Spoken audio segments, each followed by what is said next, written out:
Hey, welcome back to Dad Life Chess. This is Joel, and it's time for my daily training game here on chess.com. Hope you're enjoying your weekend. See if we can get a 10-minute game in here. Actually, hey, I really appreciate all of you that have subscribed to the channel, and for those that have written comments, it helps, kind of encouraging. Truthfulness, I mean, I do this. I'm trying to be more consistent, posting videos, but I'd actually be very curious to hear your thoughts about what you would like to see on the channel.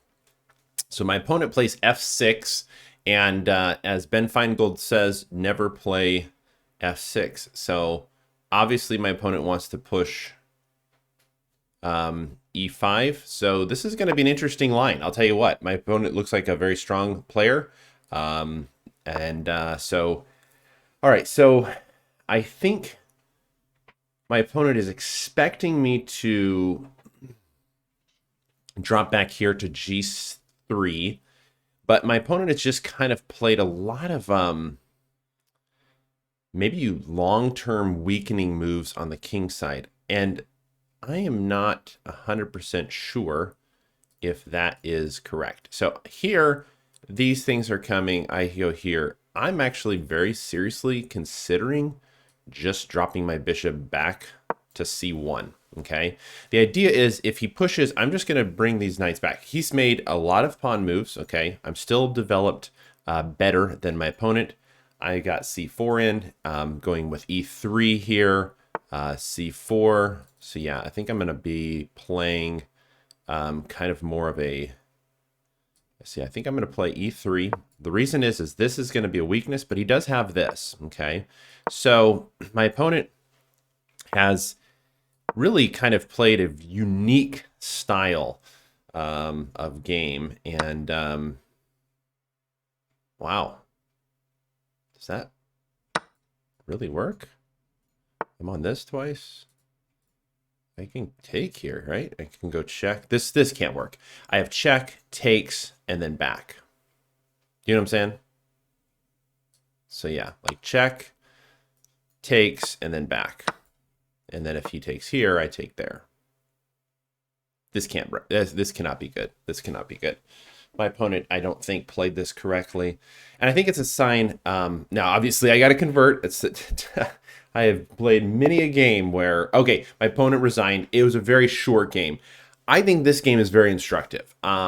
My game basically revolved around, my opponent played a lot of dubious moves in the opening, hoping to catch me, I think, on pre-moves. I think that's the idea. He said every London player just kind of throws in the e6, right? I mean e3 right here, and then he's just gonna try and do this. But even then I have this. Okay, so I don't know if that was best. So then they go here. Now I just drop back, bishop f5, e3, c6, c4. Looking back at this, actually, I didn't even need to be scared. I guess I could have played here, but I didn't want this. I didn't want my bishop to be stuck here. So anyway, let's look at the game review. I know that was probably the shortest game that you have ever seen on this channel for sure,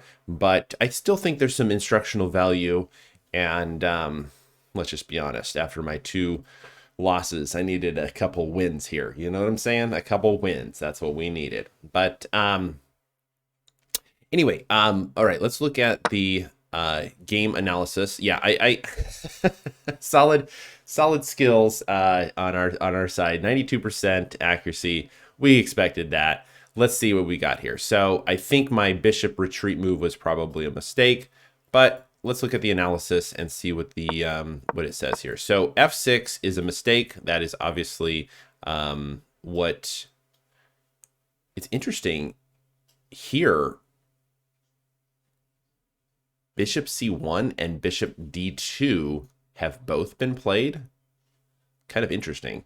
I'm actually kind of curious. This says some Masters games. I'll have to look that up. So this actually has been played in Masters games, but that does not seem Correct. So I played knight f3. I was kind of expecting this idea, fighting for the e5 push. But even then, things like c4, you know, because the bishop's out, now the queen, it's a problem. But I played knight f3. My opponent played g5, which is interesting because g5 is actually a computer move in this position. The computer suggests g5.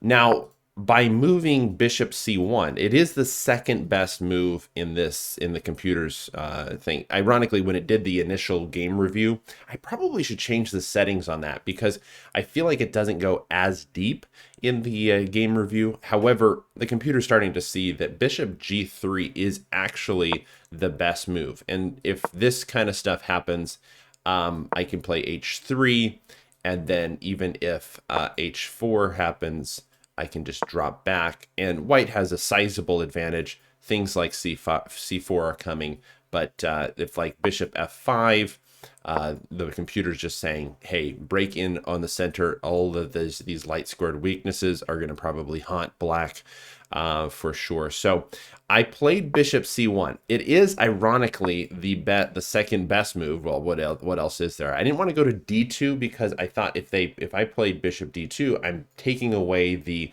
escape square for the knight.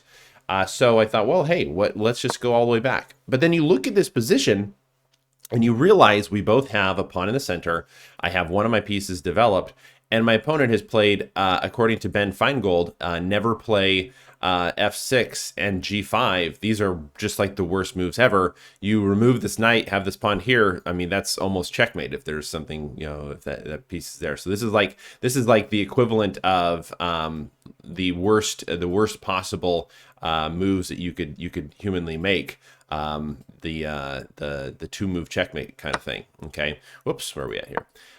So going back here, bishop c1, bishop f5, c4. C4 might have been better there.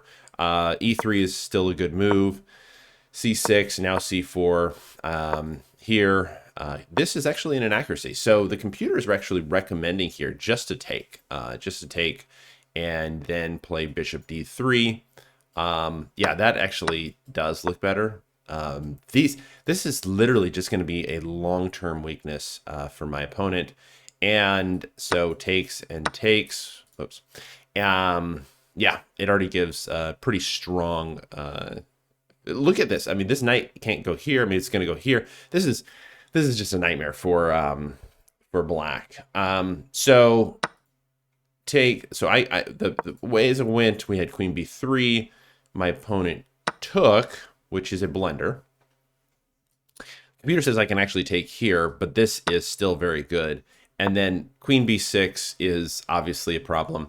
I like the nuance of putting check first, forcing the king away, and then taking. The idea is now the king has not lost. The king has lost the opportunity to castle, as well as now I'm up a piece for nothing because obviously this comes back here.